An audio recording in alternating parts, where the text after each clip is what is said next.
네, 교육부가 수사 의뢰한 국민대 도이치 모터스 주식 매입 과정에 배임 횡령 의혹이 있습니다. 근데 윤석열 정부 검찰이 모두 무혐의 처리했다, 부실 수사했다는 비판이 있어요.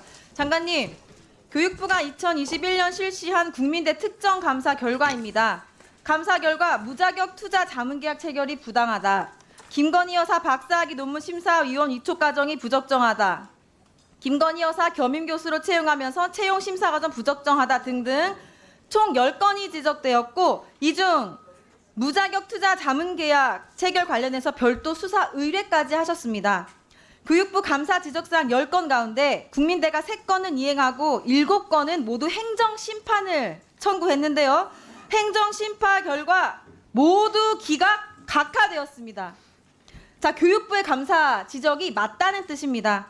반면에 검찰의 수사 의뢰한 건은 혐의 없음으로 종결되었어요.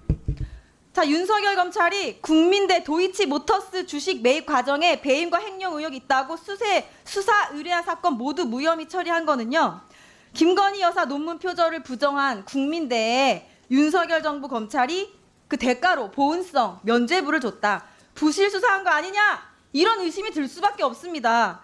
아니, 김건희 여사가 신이에요? 종교입니까? 어떻게 김건희 관련 건만 나오면 죄다 무혐의, 무죄 이렇게 되냔 말이에요. 이 대한민국 검찰입니까? 김건희교 교도들입니까? 알 수가 없습니다. 교육부가 수사 의뢰한 건 보겠습니다. 화면 보시죠.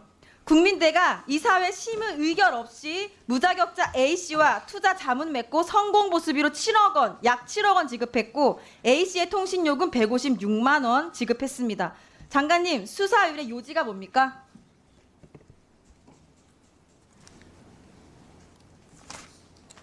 네. 수사 의뢰 요지가 뭐냐고요? 모르십니까? 교육부가 수사 의뢰한 건데? 제가 좀 체크를 해봐야 될 것 같습니다. 그럼 수사 결과 어떻게 나오는지도 모르시겠네요? 자, 검찰은 이사회에 보고하는 것만으로도 심의 의결에 준하는 조치다. 무자격 투자 전문가와 수의계약 체결한 것에 대해 경쟁 입찰 과정에서 해당 업체에 참여한 업체 없었다. 이런 이유로 그냥 수사를 혐의 없다고 해버렸어요. 교육부 이게 수용이 되십니까?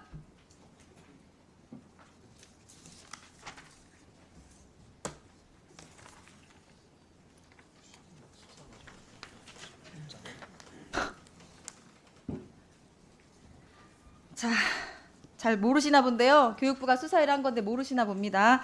자, 교육부가 무슨 자료를 검찰에 제출했는지 제출해 주세요. 그리고 국민대가 제기한 행정심판과 관련 행정심판 청구서 최종 재결문 함께 제출해 주십시오. 공부 좀 하셔야겠습니다. 네, 잘 제출하도록 하겠습니다. 네, 그러면 역사교과서 관련해서 학력평가원 역사교과서 저자 김건우 씨 검정 신청서에 교육부 소속을 감추고 근무처 허위 기재했습니다. 자, 화면 보시면요, 학력평가원이 지난해 12월 11일 교육과정 평가원에 제출한 검정 신청서에 김건우 씨 소속이 군포시 청소년재단 이렇게 나와요. 근데 이 재단에는 23년 6월 1일부터 11월 5일까지 재직했고 11월 7일부터 현재까지는 교육부 소속 장관 청년보좌역입니다. 장관님, 그럼 네. 이 서류에 기재된 사실은 허위죠? 네, 아니오로 대답해 주세요. 뭐 실수가 있었다고 그렇게 들었습니다. 아, 실수다. 자, 장관님, 학력평가원이 검정 심사 신청서에 허위 사실 기재해 제출했습니다. 절차상의 문제 있습니까? 없습니까? 네, 아니오로 대답해 주세요. 저 잘못된 정보가 입력된 거는 문제가 있다고 생각합니다. 네, 절차상의 문제가 있다는 거네요. 지난 현안 질의 때, 24일 현안 질의 때 절차상 문제가 있다면 조치를 해야 되겠지요? 라고 본인이 직접 말씀하셨습니다. 자, 심사 서류에 허위 사실 기재하면 안 되고 부정행위라는 건 상식입니다. 김건우 증인, 출판사는 김건우 씨가 교육부에 임용된 사실 알고 있었죠? 김건우 증인, 네, 일어서서 마이크 잡고 답변해 주시기 바라겠습니다.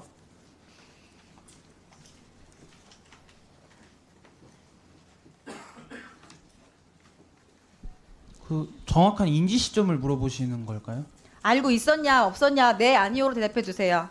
어느 기관을 기점으로 하느냐에 따라서 답이 달라질 것 같습니다. 왜 이렇게 복잡하게 달라질까요? 내가 교육부에 임용된 사실을 출판사가 아냐 모르냐 그거에 대한 답을 왜 못해요? 왜냐하면 시점에 따라서 그럼 언제 알았어요 출판사가? 출판사는 그 뒤에 알았습니다. 그 뒤가 언젠데요? 12월에 서류를 낼 당시에는 확인하지 못했었습니다. 출판사에서. 그러면 출판사가 진짜 몰랐으면 김건우 씨가 말을 안 해서 몰랐던 것이므로 저자인 김건우 씨 책임입니다. 그거는 제 고의성이 전혀 없었고요. 그 고의성 부분에 없어도 허위 기자하면 잘못이에요. 대답 그만하세요. 자, 출판사는 김건우 씨가 교육부 직원인 걸 아는데 아무런 이유도 없이 저작자의 근무처를 굳이 전 직장으로 쓸 이유가 있었을까요? 정말 출판사가 그랬는지 왜 그랬는지 수사를 한번 해보자는 겁니다. 자, 이번 사태는 누군가가 저작자 이력을 숨기고 심사 서류 조작하고 공정한 교과서 검정 업무 심사를 방해한 사건입니다. 자, 자체 조사로는 안 되고요. 이 정도면 장관님 수사나 감사원 감사 통해서 누가 왜 그랬는지 밝혀야 한다고 봅니다. 그리고 누군가는 책임을 져야 합니다. 어떻게 생각하십니까? 네, 뭐 그 문제가 그렇게 그 정도까지의 그 정도는 아니라고 그렇게 생각합니다. 심사 허위 기재가 정부가 그럴 일이 아니다. 심사 허위 알겠습니다. 기재가 아니고요. 본인의 경력이 그좀 허위 기재 맞습니다. 과거 경력이 그냥 자, 오승걸 원장님 어제 정무위 국감에서 교육부 직원이 참여하는 것은 적절하지 않다고 생각한다. 이렇게 답변하셨습니다. 원장님 맞죠? 그거는 사실관계를 떠나서 큰 틀에서 지금까지 2018년도 이전까지는 교육부 직원이 저자로 참여할 수 없었던 그 취지를 말씀드린 것이고. 네, 맞습니다. 네, 근본. 자, 교육부 직원이 참여하는 것은 적절하지 않다고 생각한다고 분명히 말씀하셨어요. 변명하지 마세요.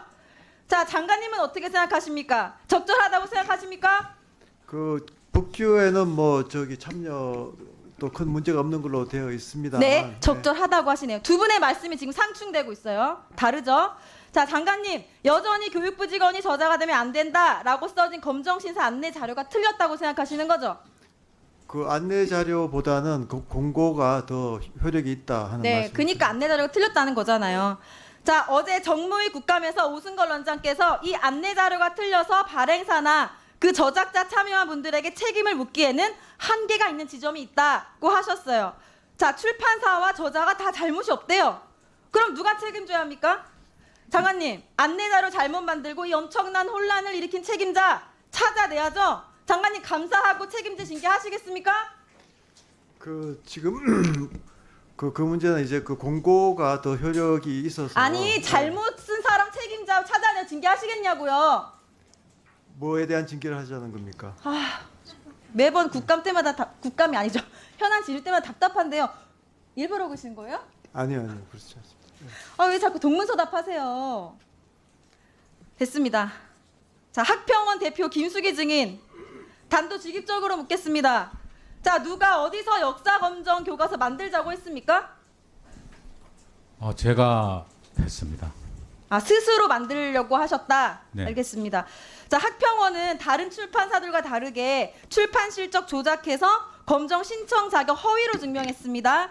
2007년 문제집 표지가리에서 작년에 한국사 문제집 냈다. 이렇게 보였는데요. 이걸로 국립중앙도서관 납본 실적 만들었어요. 그래서 교육부에서는 납본 실적 증명서 문제가 없으니 아무 문제가 없다. 계속 똑같은 말만 앵무새처럼 하고 계십니다.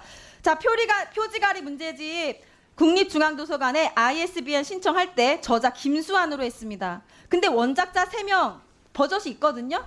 저희가 저작자 원작자 3명한테 직접 확인했는데 동의도 안 받았다고 해요. 이거 저작권법 위반이란 사실 알고 계십니까? 일단은 저작권법이 그 저작자가 저희 회사로 되어 있습니다. 그건 양도를 받았고요. 계약서에 양도를 그렇게 돼 있습니다. 받았다? 예. 원작자는 모르는 일이래요. 막 원작자에게서 이제 양도를 네. 받았습니다. 계약서가 그렇게 돼 있습니다. 그럼 제출해 주십시오. 자, 저는 이거 형사처벌 사안이라고 수사받아야 된다고 생각합니다. 근데 이 문제집 이렇게 무리하면서까지 팔지도 않는 이 문제집 왜 만들었어요? 누가 만들라고 시켰나요? 아닙니다. 그 문제집은 이제 저희가 이제 교과서를 개발하면서 영업적으로 이게 좀 채택 부분에서 좀 참고서들이 있어야 되겠다라는 뭐 주장이 많이 있었습니다. 그래서 저희가 6월, 7월 경에 이제 이것을 옛날 문제집이 이제 한국사 관련 문제집이 4권이 있었는데 그 4권을 이제 복원 작업을 시작했습니다. 그 보건자비라 아니 이 문제집 표지가리 문제집이잖아요. 그러니까 왜 무리해서 이렇게 만들었냐고요. 누가 이거 표지가리가 만들라고 아닙니다. 시켰냐고요. 표지가리가- 내용 똑같아요. 표지가리 맞습니다. 전체적으로 그 코어 익스프레스 파일로 되어 있던 것을 인디자인으로 조판 환경을 완전히 바꿔서 다시 한 겁니다. 아, 궁색하시네요. 됐습니다. 네, 내용 그리고 똑같아요. 본문하고 표지를 전부 새로 찍었습니다. 하평원 책임 편집자 김서림 증인.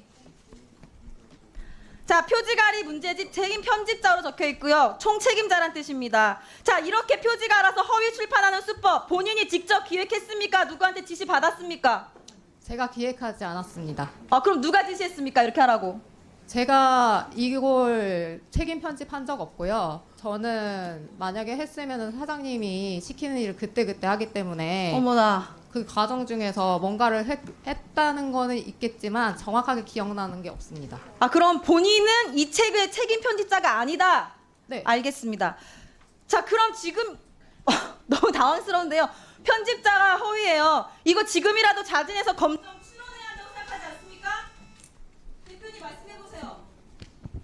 편집자가 이제 김서림 과정으로 들어간 이유를 좀 말씀드려도 되겠습니까?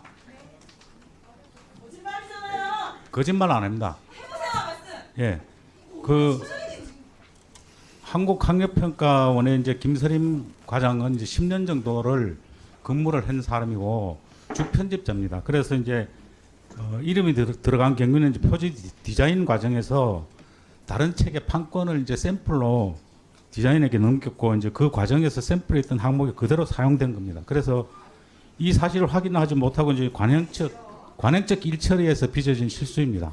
네.